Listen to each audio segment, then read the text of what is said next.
Hello નમસ્કાર વિદ્યાર્થી મિત્રો વાત કરીશું વાર્ષિક પરીક્ષા 2024-25 ધોરણ 9 અને વિષય છે ગુજરાતી। તો મિત્રો ગુજરાતી વિષયના પેપરનું સંપૂર્ણ સોલ્યુશન આજે આ વિડીયોની અંદર આપણે નિહાળવાના છે।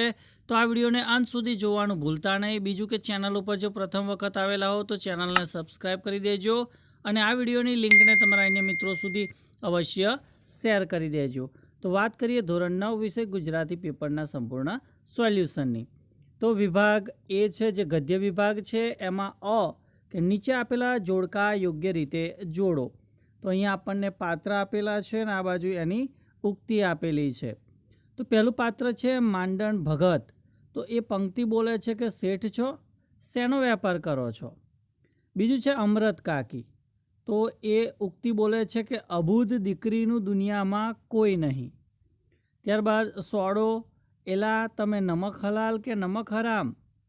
અને બાબુ બોલે છે કે અરે ઈ તો આપનો દેવલો હતો। તો આ પ્રમાણે આપણે જોડકા જોડવાના છે। ત્યારબાદ બ છે કે કૌંસમાં આપેલા શબ્દોમાંથી યોગ્ય શબ્દ પસંદ કરી ખાલી જગ્યા પૂરો। પાંચમું છે કે રઘુનાથ પુરુષોત્તમ પરાંજપે ખાલી જગ્યા વિદ્યાપીઠમાં પ્રથમ આવ્યા હતા। તો જવાબ આવશે કેમ્બ્રિજ વિદ્યાપીઠ। છઠ્ઠું છે કે જંતુ જગતના દર્શન માટે રાતનો શાંત ખાલી જગ્યા સમય યોગ્ય છે। તો જવાબ આવશે નીરવ। સાતમું છે કે અરુણિમા ખાલી જગ્યા એક્સપ્રેસમાં લખનૌથી દિલ્હી જતી હતી। તો જવાબ આવશે પદ્માવત। આઠમું છે કે વિનોબા કહે છે કે ભારતનો ખાલી જગ્યા વૈભવ અદ્વિતીય છે। તો જવાબ આવશે વિચાર। ત્યારબાદ ક છે કે નીચેના પ્રશ્નોના એક વાક્યમાં ઉત્તર લખો। પ્રશ્ન 9, ચોરીની ભૂલ સ્વીકારવામાં ગાંધીજીને જીભ કેમ ઉપડતી નથી। તો ચોરીની ભૂલ સ્વીકારવામાં ગાંધીજીની જીભ ઉપડતી નથી કારણ કે પિતાજી દુઃખી થશે અને કદાચ માથું કૂટશે એવો એમને ભય હતો। 10મો પ્રશ્ન કે બાબુનું કયું પુણ્ય કર્મ તેને સ્વર્ગમાં લઈ ગયું। તો પેશાબ કરતા 2 ડગ ખસીને એક કીડીને મરતા બચાવી એ પુણ્ય કર્મ તેને સ્વર્ગમાં લઈ ગયું। ત્યારબાદ ડ છે કે નીચેના પ્રશ્નોના 3-4 વાક્યમાં ઉત્તર લખો। 11મો પ્રશ્ન કે અમરત કાકીએ દવાખાનામાં મંગુ માટે કરેલી ભલામણો નોંધો। તો મિત્રો અહીંયા એનો જવાબ તમે અહીંયા જોઈ શકો છો। ત્યારબાદ 12મો પ્રશ્ન કે અરુણિમા દ્વારા ભારતના યુવાનોને કયો સંદેશ મળે છે। તો એ જવાબ પણ તમે અહીંયા જોઈ શકો છો। ત્રીજો પ્રશ્ન નાનજીભાઈ મહેતાના જીવનનો પંચશીલ સિદ્ધાંત જણાવો। તો એ પ્રશ્નનો જવાબ પણ તમે અહીંયા જોઈ શકો છો। ત્યારબાદ ઈ છે કે નીચેના પ્રશ્નોના 8-10 વાક્યમાં મુદ્દાસર ઉત્તર લખવાના છે। એમાં 14મો પ્રશ્ન છે કે ચોરી અને પ્રાયશ્ચિત પાઠને આધારે ગાંધીજીના ગુણોનું વર્ણન કરો। તો વિદ્યાર્થી મિત્રો આ પ્રશ્નનો ઉત્તર તમે અહીંયા જોઈ શકો છો। ત્યારબાદ 15મો પ્રશ્ન છે કે વાડીની લીલી દુનિયા વચ્ચે કેટલા જગત હોય છે। આ વાક્યની વાડી પરના વાલા પાઠના આધારે ચર્ચા કરો। તો મિત્રો એનો પણ જવાબ તમે અહીંયા જોઈ શકો છો। બરાબર, આ રીતે તમારે જવાબ લખવાનો રહેશે। ત્યારબાદ 16મો પ્રશ્ન છે કે સોડાની મહેમાન ગતિનું વર્ણન કરો। તો મિત્રો એનો જવાબ પણ તમે અહીંયા જોઈ શકો છો। આ મુજબ તમારે જવાબ લખવાનો છે કે ભાઈ સોડાએ મહેમાનની આગતા સ્વાગતા કેવી રીતે કરી હતી।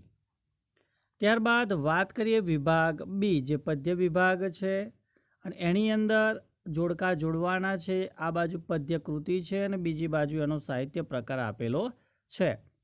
17મું છે કે પછે સામળિયોજી બોલ્યા। તો એનો સાહિત્ય પ્રકાર આવશે આખ્યાન ખંડ। 18મું છે કે મરજીવિયા। તો એનો સાહિત્ય પ્રકાર આવશે સોનેટ। તેજમલ તો એનો સાહિત્ય પ્રકાર આવશે લોકગીત।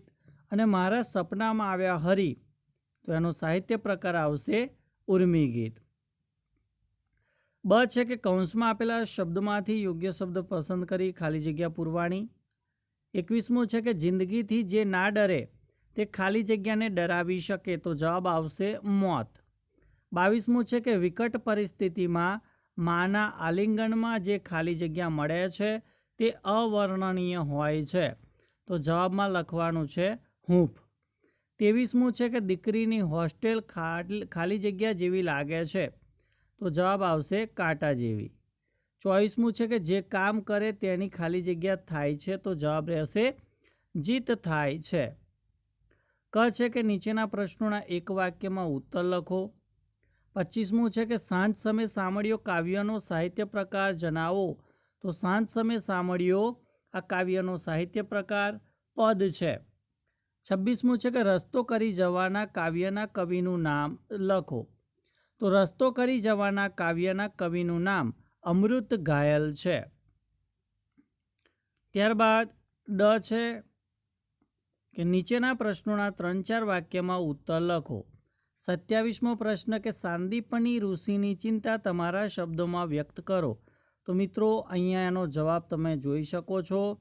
ત્યારબાદ 28મો પ્રશ્ન છે કે આગને કોણ ઠારી શકે છે? તો એનો પણ જવાબ તમે અહીંયા જોઈ શકો છો. ત્યારબાદ 29મો કે દાંત રંગાવ્યા બાબતે તેજમલ કયો ખુલાસો આપે છે?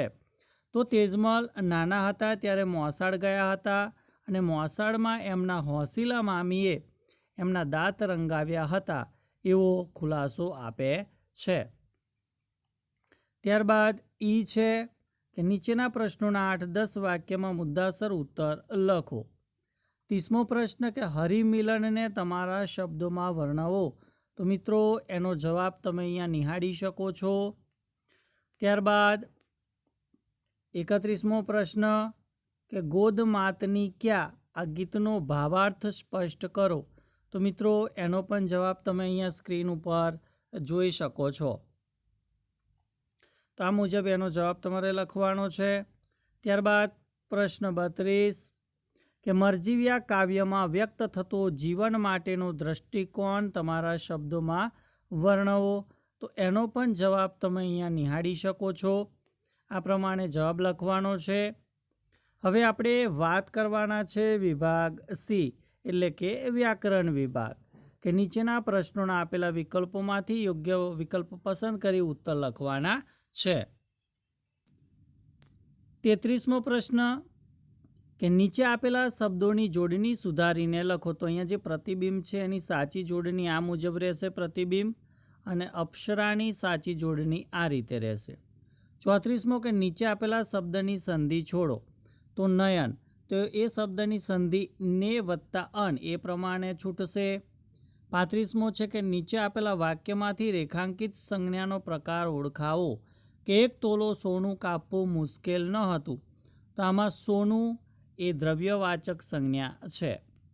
ત્યારબાદ પ્રશ્ન 36 કે નીચેના શબ્દોના આપેલા વિકલ્પોમાંથી સાચો સમાનાર્થી શબ્દ શોધવાનો છે. તો સુબો એટલે એનો સમાનાર્થી શબ્દ હાકેમ આવશે. મેલ એનો સમાનાર્થી શબ્દ ગંદકી થશે. 37મું છે કે નીચેના શબ્દમાં કયો પ્રત્યય લાગ્યો છે તે શોધીને લખો. તો પાંદડી, તો એ પર પ્રત્યય લાગેલો છે. 38મો પ્રશ્ન કે નીચે આપેલા શબ્દોનું લિંગ ઓળખાવો. તો વર્ગ એ પુલ્લિંગ આવશે. 39 કે નીચે આપેલા પંક્તિનો અલંકાર ઓળખાવો. કે નહોતી ખબર કે માત્ર તું તો છે ગણિત જિંદગી. તો આ રૂપક અલંકાર છે. ત્યારબાદ 40મો પ્રશ્ન છે કે નીચે આપેલો સમાસ ઓળખાવો. ગિરિજા, તો ઉપપદ સમાસ છે. ત્યારબાદ માગ્યા પ્રમાણે ઉત્તર લખવાના છે. 41મો પ્રશ્ન છે કે નીચેના વાક્યમાંથી વિશેષણ શોધી તેનો પ્રકાર લખો. તો આપઘાતની વાત ભૂલી જવી એવો ઠરાવ કર્યો. તો અહીંયા આપઘાત એ વિશેષણ છે, એ સંબંધવાચક વિશેષણ છે. 42મો પ્રશ્ન કે નીચેના વાક્યમાંથી સર્વનામ શોધીને લખો. કે ગામમાં ખાસ હું કોઈને ઓળખું નહીં. તેમાં સર્વનામ હું કોઈ એ આવશે. 43મો પ્રશ્ન કે તળપદા શબ્દોનું શિષ્ટ રૂપ આપો. બચલા, તો એનો રૂપ શિષ્ટ રૂપ થશે બચ્ચા. 44મો પ્રશ્ન કે નીચેના શબ્દનો વિરોધાર્થી શબ્દ લખો. અસલ એનો વિરોધી થશે નકલ. ત્યારબાદ 45મો પ્રશ્ન કે નીચેના વાક્યનો કાળ ઓળખાવો કે ઋષિ ધર્મપત્નીને પૂછે છે, તો એ વર્તમાન કાળ આવશે. 46મો પ્રશ્ન કે નીચેના રૂઢિપ્રયોગનો અર્થ આપો કે ધાન ન રહેવા દેવું, તો એનો અર્થ થશે કંગાળ કરી નાખવા. 47 છે કે શબ્દ સમૂહ માટે એક શબ્દ આપો કે ભોજન કરવા છતાંય ધરાય નહીં એવું, તો એને અક્રાંતિયું કહેવામાં આવે છે. 48મું છે કે ડોસા ફરીથી બોલ્યા, તો આ વાક્યને આપણે કર્મણી વાક્ય બનાવવાનું છે, જેમ કે ડોસાથી ફરીથી બોલાયું. 49મો પ્રશ્ન કે શેરપા તે યાદ કરાવતા ખૂબ ગુસ્સે થતો હતો, તો આનું નિષેધ વાક્ય બનાવવાનું છે કે શેરપા તે યાદ કરાવતા ખૂબ ગુસ્સે થતો ન હતો. 50મું છે કે નીચે આપેલા વાક્યમાંથી સાદું, સંયુક્ત કે સંકુલ વાક્ય જણાવો કે હોસ્પિટલના ડૉક્ટર અને ફાર્માસિસ્ટે રક્તદાન કર્યું, તો આ સંયુક્ત વાક્ય છે. ત્યારબાદ પ્રશ્ન 51 કે નીચેના શબ્દના ધ્વનિ છૂટા પાડો. દારિદ્ર, તો દ વત્તા આ વત્તા ર વત્તા ઈ વત્તા દ વત્તા ર વત્તા અ થશે. 52 છે કે નીચેના વાક્યમાંથી રવાણુકારી શબ્દ શોધીને લખો, તો બંદૂકમાંથી સનનન કાર્તિકને ગોળી છૂટી, તો એમાં રવાણુકારી શબ્દ આવશે સનનન. ત્યારબાદ વિભાગ ડી એટલે કે ગદ્ય અર્થગ્રહણ કે લેખન વિભાગ. 53મો પ્રશ્ન છે કે નીચે આપેલી પંક્તિઓનો અર્થ વિસ્તાર કરો કે સફળતા જિંદગીની હસ્તરેખામાં નથી હોતી અને ચણાયેલી ઇમારત એના નકશામાં નથી હોતી. તો પ્રસ્તુત પંક્તિઓમાં કવિએ પ્રારબ્ધને ભરોસે બેસી રહેનારને પુરુષાર્થનો મહિમા સમજાવવાનો પ્રયત્ન કર્યો છે કે જિંદગીની સફળતા કેવળ માનવીની હસ્તરેખાઓમાં હોતી નથી. હસ્તરેખાઓ ઉકેલવા માત્રથી ઉન્નતિ અને સિદ્ધિ પ્રાપ્ત થતા નથી. તે માટેનું ઉદાહરણ આપતા તે જણાવે છે કે ઇમારતની ડિઝાઇન એના નકશામાં હોય છે, ચણાયેલી ઇમારત તો એને કરેલી મહેનતનું પરિણામ છે. એ જ રીતે હસ્તરેખાઓ, ભાગ્ય ગમે તેટલી બળવાન હોય, પરંતુ તેને સાકાર કરવા માટે પુરુષાર્થ કરવો જ પડે. પુરુષાર્થ જ પારસમણી છે.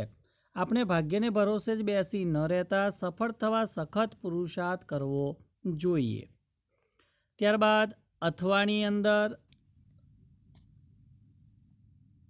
53 કે નીચે દ્રષ્ટિ તે નવ કરે જે મોટા કહેવાય, સતલાંગન જો સિંહ કરે તોય તૃણ નહીં ખાય. તો પ્રસ્તુત સુભાષિતમાં સિંહના આપેલા ઉદાહરણ દ્વારા આપણને સદાચારી અને સંસ્કારી માણસોના મનોબળનું દર્શન થાય છે. સિંહને 100 દિવસના ઉપવાસ કરવા પડે તો પણ તે ભૂખથી લાચાર થઈને ક્યારેય ઘાસ ખાતો નથી. આવી રીતે અનેક મુસીબતો આવી પડે તો એ સંસ્કારી માણસ પોતાના નીતિ અને ધર્મ ક્યારેય ચૂકતો નથી. તે મરવાનું પસંદ કરશે, પરંતુ કદી હલકા કામ કરવા માટે તૈયાર નહીં થાય. કેટલાક લોકો પોતાના અંગત લાભ માટે ગમે તેવા હલકા કામો કરવા પણ તૈયાર થઈ જાય છે. એમ કરતાં પોતાના દેશને નુકસાન થતું હોય તો તેની પરવા પણ કરતા નથી. દાનચોરો, કાળા બજાર કરનારાઓ અને ભ્રષ્ટાચારી લોકો આ હલકા વર્ગમાં આવે છે. મહારાણા પ્રતાપ અને ભામાસા જેવા વિરલાઓ સદાય નીતિને માર્ગે જ ચાલે છે. આવા લોકો મહામાનવો તરીકે પૂજાય છે. આપણે સત્ય અને નીતિના માર્ગને સદાય વળગી રહીએ. આપણા જીવનમાં અનેક મુસીબતો આવે છતાં આપણે સત્યના માર્ગથી વિચલિત ન થઈએ. 54મો પ્રશ્ન છે કે આ ઉનાળાના વેકેશનમાં તમે મિત્રો સાથે પ્રવાસે જવાનું આયોજન કરો છો, તો પ્રવાસની મંજૂરી માંગતો પત્ર તમારા પિતાજીને લખો અથવા તમારી શાળામાં યોજાયેલ પ્રજાસત્તાક દિનની ઉજવણીનો અહેવાલ આશરે 100 શબ્દોમાં લખો. તો અહીંયા એક નમૂનો તમને આપેલો છે પ્રજાસત્તાક દિનની ઉજવણી. તો મિત્રો એ અહેવાલ પણ તમે અહીંયા સ્ક્રીન ઉપર જોઈ શકો છો. આ મુજબ તમારે અહેવાલ લખવાનો રહેશે. ત્યારબાદ આગળનો જે પ્રશ્ન છે કે નીચેનો ગદ્યખંડ વાંચી તેની નીચે આપેલા પ્રશ્નોના ઉત્તર લખો. તો અહીંયા એક સરસ મજાનો ગદ્યખંડ આપેલો છે. એ ગદ્યખંડ તમારે વાંચી લેવાનો છે અને ત્યારબાદ એની નીચે જે પ્રશ્નો આપેલા છે એ પ્રશ્નોના આપણે ઉત્તર જોઈશું. તો 55મો પ્રશ્ન છે કે નદીને શાની ઉપમા આપી શકાય? તેના કાંઠે વસનારને શાની બીક નથી? તો નદીને માતાની ઉપમા આપી શકાય છે, તેના કાંઠે વસનારને દુકાળની બીક નથી. 56 છે કે નદી કાંઠે ફરવા જવાથી શાના દર્શન થાય છે? તો નદી કાંઠે ફરવા જવાથી કુદરતના માતૃવાત્સલ્યના અખંડ પ્રવાહનું દર્શન થાય છે. 57મો પ્રશ્ન કે નદી શું નથી અને શું છે? તો નદી ઈશ્વર નથી, પણ ઈશ્વરનું સ્મરણ કરાવનાર દેવતા છે. ગદ્યખંડને યોગ્ય શીર્ષક આપો. તો જન સમાજની માતા નદી. અથવા નીચેનું કાવ્ય વાંચી તેની નીચે આપેલા પ્રશ્નોના ઉત્તર લખો. તો ગદ્યખંડ આધારિત પ્રશ્નોના ઉત્તર તમારે ના લખવા હોય તો આ કાવ્ય વાંચવાનું છે અને કાવ્યની નીચે જે પ્રશ્નો આપેલા છે એના ઉત્તરો લખવાના છે. તો એ પ્રશ્નોની પણ આપણે ચર્ચા કરી લઈએ કે નાનકડા દીપને પોતાનું જીવન કેવું લાગે છે? તો નાનકડા દીપને પોતાનું જીવન તુચ્છ લાગે છે. 56 છે કે વ્યોમમાં કોણ શોભે છે? તો વ્યોમમાં સૂર્ય અને ચંદ્ર શોભે છે. આગળનો પ્રશ્ન કે માટીનું કોળિયું કયો ભાવ સેવે છે? તો માટીનું કોળિયું અલ્પતાનો ભાવ સેવે છે. કોળિયાને કવિ શું કહે છે? તો પોતાનું સ્થાન જે શોભાવે છે એ જ અલ્પ છતાં મહાન છે, એવું કવિ કોળિયાને કહે છે. ત્યારબાદ નીચે આપેલા મુદ્દાઓને આધારે 200 શબ્દોમાં નિબંધ લખવાનો છે. ગમે તે એક નિબંધ લખવાનો છે. એમાં પહેલો નિબંધ છે કે આદર્શ વિદ્યાર્થી. તો અહીંયા મુદ્દા આપેલા છે, એ મુદ્દા આધારિત અહીંયા નિબંધ પણ આપી દીધેલો છે. સંપૂર્ણ સોલ્યુશન તમને આપી દીધેલું છે. તો નિબંધ પણ તમે અહીંયા જોઈ શકો છો. તો આ મુજબ તમારે નિબંધ લખી લેવાનો છે. તો મિત્રો આ જે પેપર છે એ પેપર ધોરણ 9ની અંદર અભ્યાસ કરતા તમારા તમામ મિત્રો સુધી અવશ્ય શેર કરજો. ત્યારબાદ બીજા નંબરનો નિબંધ છે વસંતનો વૈભવ. તો એનો જવાબ પણ તમે અહીંયા નિહાળી શકો છો.